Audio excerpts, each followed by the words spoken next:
Who want to start this? British Boxing Board. Have I got the screen? There you go. Even better.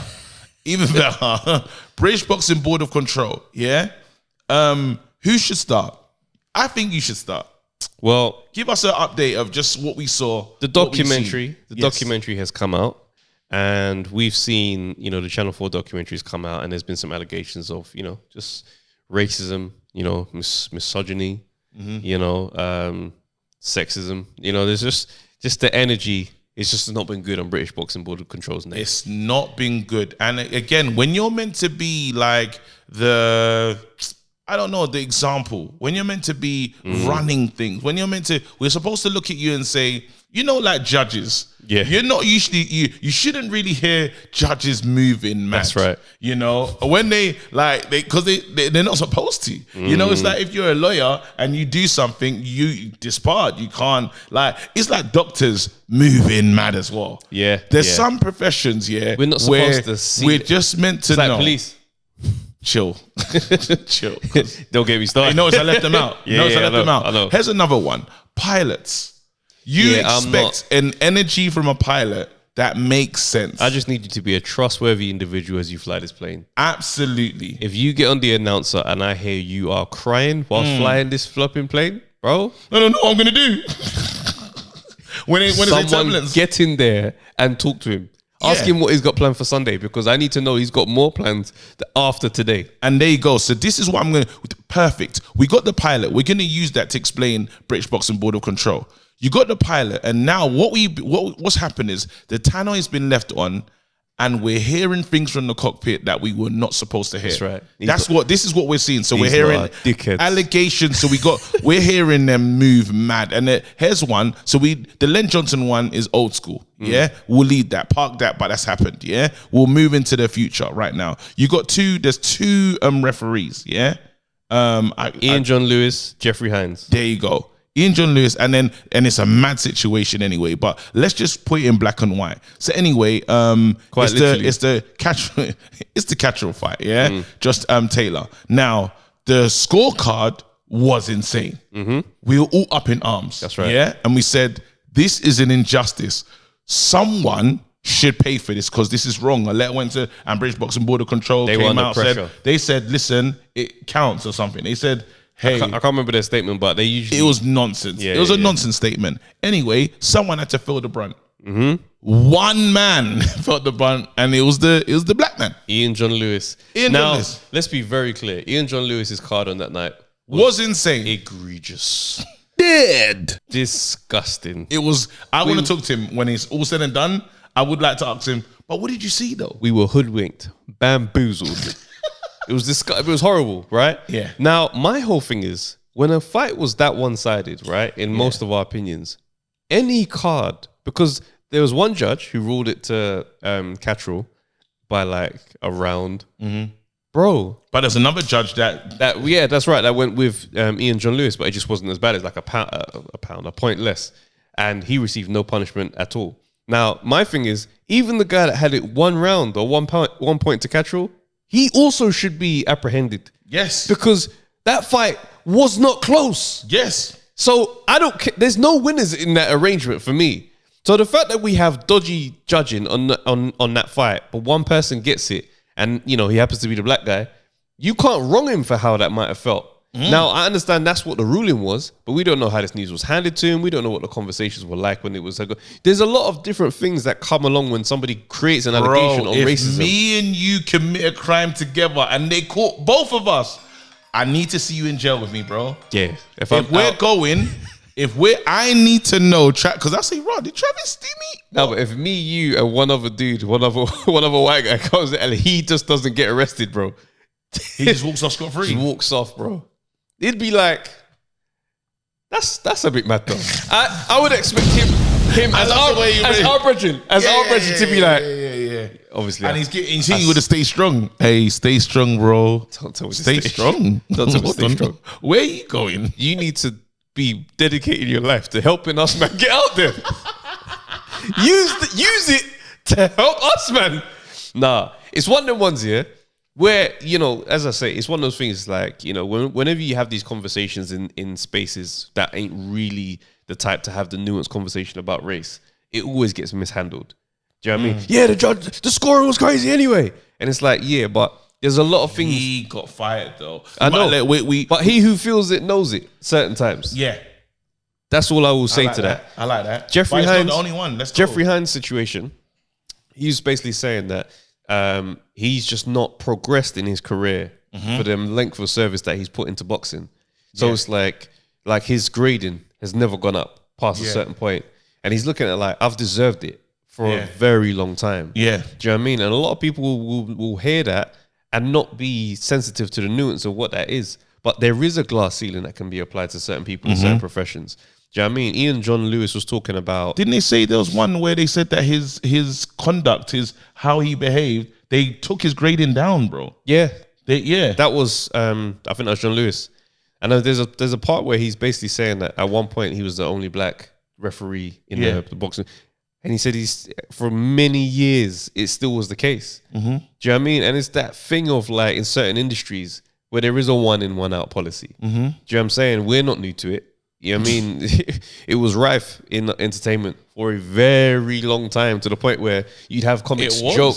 You'd have comics who joke. It's still the case now, but it's not as obvious as it was back then. I remember there used to be other comics. Stephen K. Amos had a joke saying, "Yeah, I'm waiting for Lenny Henry to die for me to get my TV show." Yeah. Everyone said that's the popular joke. This is what I mean. So it's one of those things where we're not. That doesn't surprise me to know that happens. And when people speak about the Boxing Board of Control, it's a boys' club.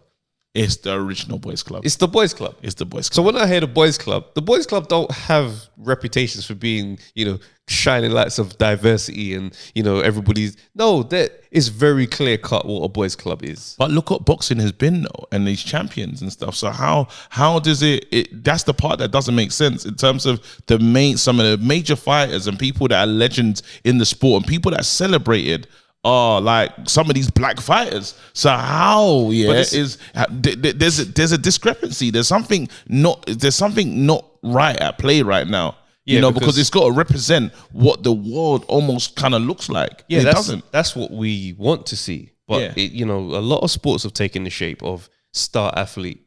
He can be black, he can be from anywhere, but the coach, the manager of the club, the owner of the club. No, it doesn't. You don't get to climb the ladder that way. And now we're starting to see guys break the mold and do things very differently. Where it's like, no, I'm not about to just shut up and play the game. I'm going into that space. But then he's still seeing that there's the blocks though, because you can't just get that promoter's license. It's not easy. Like when you hear people talking about their journey to becoming the main trainer, and they're like, it's not. It's very difficult. That's why when I look at these conversations, I'm like, no. A lot of people trying to jump on you and use Ian John Lewis's bad scorecard to bat away these allegations. Yeah, and I'm like, nah, because you see, whilst that Len Johnson rule, the color bar doesn't apply today, that's a foundation of that institution. And what we've seen in society is that institutions don't just change. They don't just evolve and grow out of it. You need to show us you've changed, right? And that's why I mentioned that Len Johnson thing on Twitter, because obviously we did that video, you know, Comedy Central on that. And that's why I mentioned that on Twitter, because you need to show us that you aren't that same institution anymore. And they have never done that. And a good way to do it is even honor man and give him back giving what he deserves. Because after we did that thing for Comedy Central, I actually spoke to one of Len Johnson's distant relatives down, obviously, you know, modern era. And they were just like, bro, we've been in touch with the board many times about him being awarded his belt posthumously. And they've declined every single time. That's insane. So you're maintaining the color bar. Whilst you claim to be separated from it, you're happy to maintain the footprint of it. It's insane. So you ain't changed. You're the same. So now I got to look at you and think you're a different person when all you show me is this is who you are. That's mad. And then now we're hearing with different refs and stuff and their situation. Even that the female fighter, that's right, who said that. Listen, they said to her basically, we was concerned about your losing victory because she had like 2 losses or something like that. Yeah, and I think it's 3. And then they have a rule about 4 losses, and she's just like, oh, that doesn't apply to me. They were like, yeah, but you can still bomb. See you later. It don't make no sense. And you know what's really mad? I wish that that they included Jane Couch in this, because she's gone toe to toe with them in the legality world. Do you know what I mean? Like, she's done the legal journey with them, and we just see a consistent theme with the board. Yeah, they're not nice people, bro. It's not coming across now. It's not. There's a thing of, and it's almost, you know, like when they say smoke and mirrors, but there's almost things happening that is not clear and evident. It's not transparent, is what I want to say. There's a lack of transparency, and and that's why people, even with the Connor situation and stuff, people are looking and saying, well, if you don't have an axe to grind against a certain person, you will do it. That's why I know that you're not going to judge this thing like down the line by the letter of the law, because you don't care about the law. That's how it comes across. Absolutely. You see what I'm saying? Absolutely. And just to give you that pilot thing, if I hear the pilot sounding mad, I'm not comfortable on that flight anymore. You know what I mean? There's nothing that pilot can say to me. I need someone from British Airways or whoever telling me he no longer works for us. I need a very strong statement to know that, what you call it, and I need to see action. And that's the issue is it's a quiet, like, and even when they talk about the staffing of the board and they say, oh, there's one of all their members, only one isn't white. Yeah. And I look at that and I think to myself, I hope you ain't trying to use that as a way to say, diversity, because as we see with Tories, let's not even get into the politics. We're not even going to get into that. That might not mean nothing. Yeah, I'm not even going to get that part there.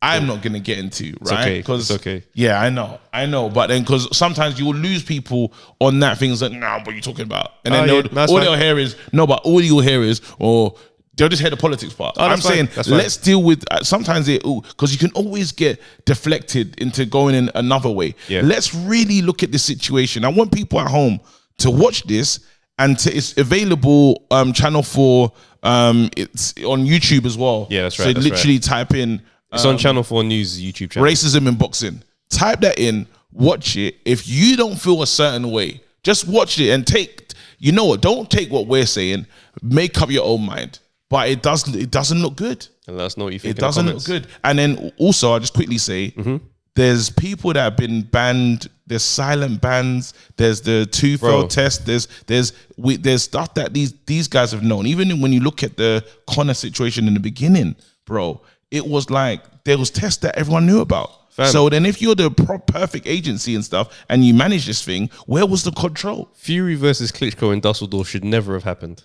Thank you. Let's go. Tell me. Because he failed that test the fight before. He was able to win the belt. And then now you want to start to do your little situation. And those are the people I should trust. Bruv, Amir Khan's had a quiet news on his failed test. He got like a whole year just to be like, yeah, no, just do once again, and those are the people I should trust. Come on. We move.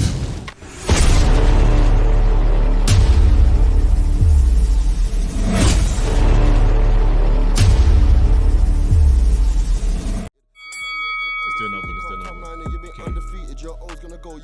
Yo, people, thanks for watching the Undefeated podcast. Make sure you like, subscribe, share, leave a comment, and all that good stuff, man. This is the place to be.